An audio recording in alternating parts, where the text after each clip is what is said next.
નમસ્કાર મિત્રો, GK three ગુરુ યુટ્યુબ ચેનલમાં તમારા બધા લોકોનું હાર્દિક સ્વાગત છે। મિત્રો મળ્યા છીએ નવા વિડીયોમાં નવી માહિતી સાથે। મિત્રો વિડીયો શરૂ કરતાં પહેલાં નાની એવી રિક્વેસ્ટ છે કે તમે હજુ સુધી જીકે થ્રી ગુરુ યુટ્યુબ ચેનલને સબસ્ક્રાઈબ ના કરી હોય તો સબસ્ક્રાઈબ કરી લેજો અને જોડે આપેલ બેલ આઇકનને પણ પ્રેસ કરી દેજો, જેથી કરીને નવા વિડીયોની નોટિફિકેશન તમને મળતી રહે। ચાલો વિડીયો શરૂ કરીએ।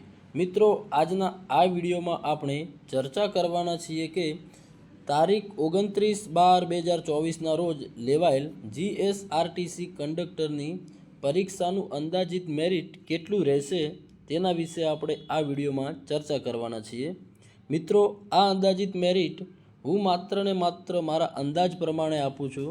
મિત્રો મેં ઘણી બધી યુટ્યુબ ચેનલો કે જે સારી એકેડમી તરફથી ચલાવવામાં આવે છે, એ એકેડમીના મેં ઘણા બધા વિડીયો જોયા છે અને એ વિડીયોની નીચે જે મિત્રોએ કંડક્ટરની એક્ઝામ આપી છે એ લોકોએ કોમેન્ટ કરીને પોતાના કેટેગરી વાઇઝ માર્ક્સ જણાવ્યા છે।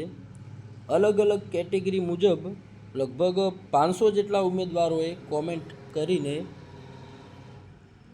500 જેટલા ઉમેદવાર મિત્રો કોમેન્ટ કરીને રિવ્યૂ આપ્યા છે અને એ રિવ્યૂના આધારે મેં એક કેટેગરી વાઇઝ અંદાજિત મેરિટ બનાવ્યું છે।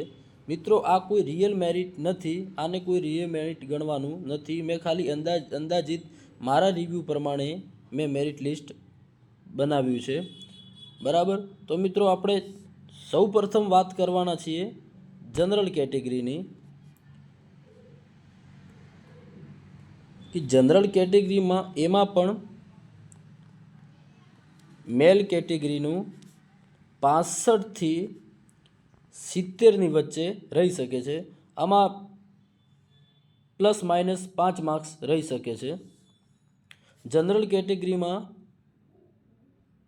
ફિમેલની વાત કરીએ, ફિમેલમાં 62 થી 67ની વચ્ચે રહી શકે છે। જ્યારે ઓબીસી કેટેગરીની વાત કરીએ તો ઓબીસી કેટેગરીમાં મેલ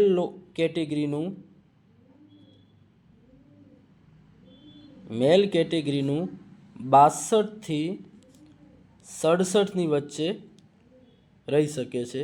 જ્યારે ઓબીસી કેટેગરીમાં ફિમેલનું 60 થી 65ની વચ્ચે રહી શકે છે। આગળ વાત કરીએ ઈડબ્લ્યુએસ કેટેગરીની, એમાં મેલ કેટેગરીમાં 62 થી 67ની વચ્ચે, જ્યારે ઈડબ્લ્યુએસ કેટેગરીમાં ફિમેલ લોકોનું 60 થી 65ની વચ્ચે અટકી શકે છે। મિત્રો ઈડબ્લ્યુએસ અને ઓબીસી આ બંને કેટેગરીનું મેરિટ લગભગ સમાન હોય છે। આગળ વાત કરીએ એસસી કેટેગરીની। મિત્રો એસસી કેટેગરીમાં મેલ કેટેગરીનું 55 થી 60ની વચ્ચે, જ્યારે એસસી કેટેગરીમાં ફિમેલનું 50 થી 55ની વચ્ચે અટકી શકે છે। મિત્રો ખાસ ધ્યાન રાખજો, અંદાજિત મેરિટ છે। એસટી કેટેગરીનું, એમાં પણ મેલ કેટેગરીનું 50 થી 55ની વચ્ચે, જ્યારે એસટી કેટેગરીમાં ફિમેલનું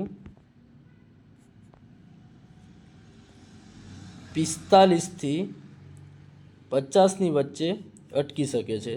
તો દોસ્તો આ કોઈ રિયલ મેરિટ નથી, આ એક અંદાજિત મેરિટ છે, બરાબર। હવે દોસ્તો તમારે મને કોમેન્ટ કરીને જણાવવાનું છે કે તમારે કેટલું મેરિટ બને છે એ પણ કેટેગરી વાઇઝ જણાવજો। તો મિત્રો કોમેન્ટ કરવાનું ભૂલતા નહીં। મિત્રો વિડીયો સારો લાગ્યો હોય તો વિડીયોને લાઇક કરવાનું ભૂલતા નહીં। ચલો જય હિન્દ, જય ભારત, મળીએ બીજા વિડીયોમાં।